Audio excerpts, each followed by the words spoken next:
Mark Rogers TV talking Alabama football, and for a second consecutive season, the Tide with a convincing win on opening day, but with some glaring concerns and weaknesses. We bring in Ben George of Tide 99.1 to talk about the Tide. Ben, let's start with maybe some injury updates regarding DeAndre White. He caught 6 passes for 73 yards in week 1, but he appears to be out for week 2, and also Derrick Williams, an experienced defensive back. Yeah, I think DeAndre White, he's a guy that had a really good game behind Amari Cooper at the receiving position last week. Yeah, he'll be lost because he's a home run threat. He's a dependable receiver, which I think looks like Blake Sims is relying on the guys that he knows and trusts the most, which was Cooper and DeAndre White in the first game. So losing him maybe takes one of those options that Blake Sims is really comfortable with out of the equations. As far as Derrick Williams goes, he's not going to ever be a superstar on this team, but he's got a lot of experience in defense and can help get some younger guys in position, mental mistakes by other players in that defense because he's been around so long. All right, Ben, what everybody's talking about, Blake Sims, Jake Coker, both were expected to play in the opener. Sims given the start. Well, Coker got on the field for a couple of handoffs, but your assessment of Blake Sims? Yeah, I was kind of surprised that Coker didn't get any meaningful time in that game. But Blake Sims, look, there's some good and some bad. I think the good is I think most Alabama fans are happy with the way he performed. You have to be kind of proud of his effort. I mean, after spring, most people were pretty much had given up on Sims as the guy to lead this team, but he kept working through the summer, won the job over the odds-on favorite coming in from Florida State and Coker. So, give him credit for that. I think some of the problems that you might see or the concerns I'd have are that he didn't have an ability to stretch the defense, it didn't seem. Now, Alabama went with a pretty basic game plan offensively and eased them into it, but a couple throws downfield, the one to Christian Jones that was dropped. I mean, Jones would be his man. If the ball would have been Jones at all, that would have probably been a touchdown. Instead, he waited 3 or 4 seconds and dropped the ball.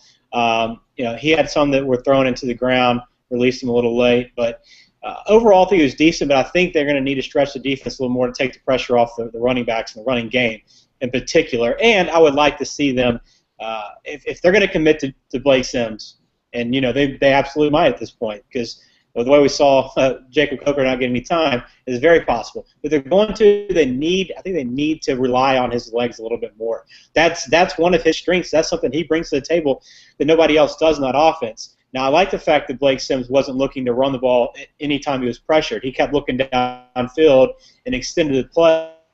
But I would like to see him use his legs a little bit more and maybe work him into some more bootlegs or get him out of the pocket a little bit more to make him a threat to that defense in more than just one way if they're going to stick with him. Yes, you mentioned the running game and the running backs, not a concern, but let's talk about the distribution of the workload here. TJ Yeldon with 23 carries, Derrick Henry with 17, very impressive, and Kenyon Drake with 3. Of course, the running game took over in the fourth quarter, and that's when Alabama was able to finally put away West Virginia. So your thoughts about the distribution? Well, it's clear that Yeldon and Henry are the main 2 backs.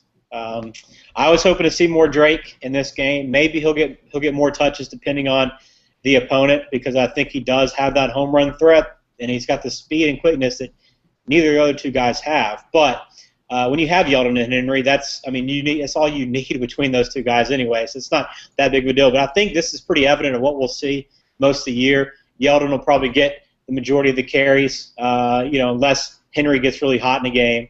He might see a few more. But I think you got Yeldon 1, and then Henry a 1B essentially, but still a little behind Yeldon in that spot. And then Drake will get mixed in occasionally.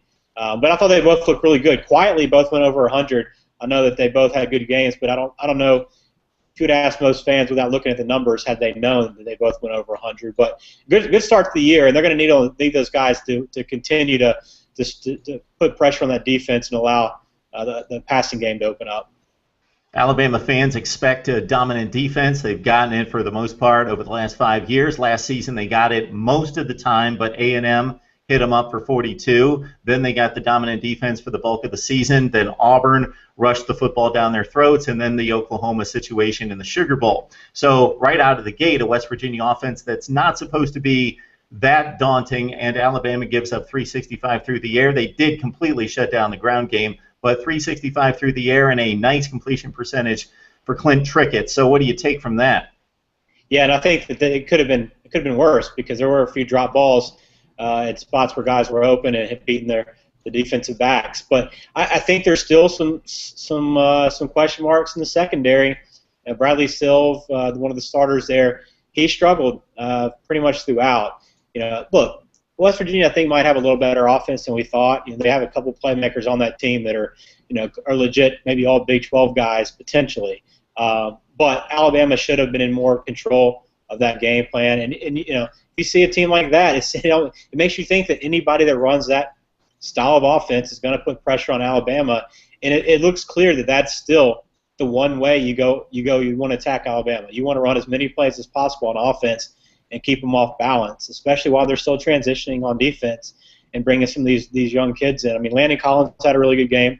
Defensive line did okay. You want to probably see a little more pressure out of the 3 or 4 men in the front to limit that time that the quarterback has.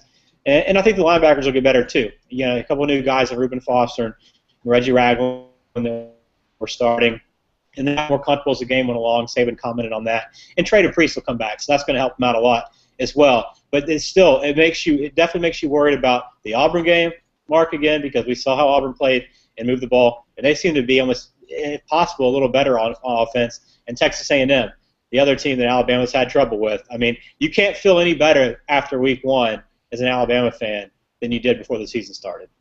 And that Texas A&M game would have been a bit written off. They have exceptional talent, but it's extremely young talent, but written off to a certain extent until what we saw Kenny Hill do to South Carolina. But that's a conversation for another time as those games come up. So let's look at Florida Atlantic, not necessarily them, but what you would like to see out of this game moving toward that Florida game in week 4. Florida Atlantic gave up 784 yards to Nebraska.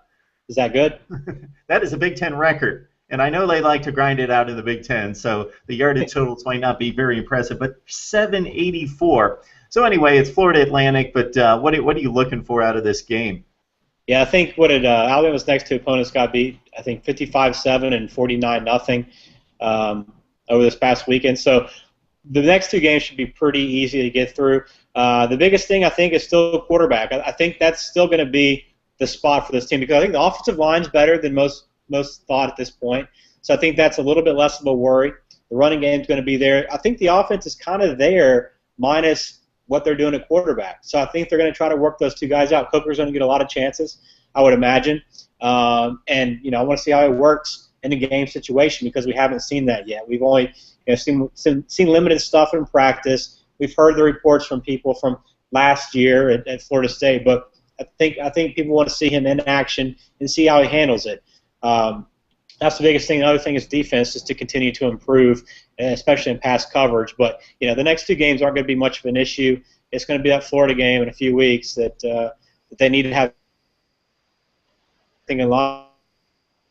But I think quarterback's number one.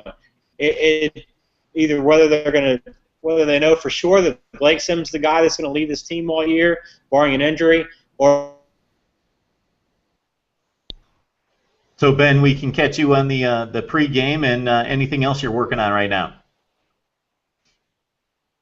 Yeah, I wish you can catch everything over at Tide991.com. We've got a lot of video content from practices, player interviews at media session today, as well as some stuff through the week. So we'll have a lot of coverage there and on game days as well. So check it out at Tide991.com and connect with us on Twitter at Tide991FM. Myself at TheBenGeorge. All right. We know that Bama's got just about the best talent in the land. It's going to be interesting to see if these were just some first-week kinks to be worked out or whether we've got some issues down the line. All right, Ben, thanks so much for joining us. We always appreciate it. All right, Mark, no problem.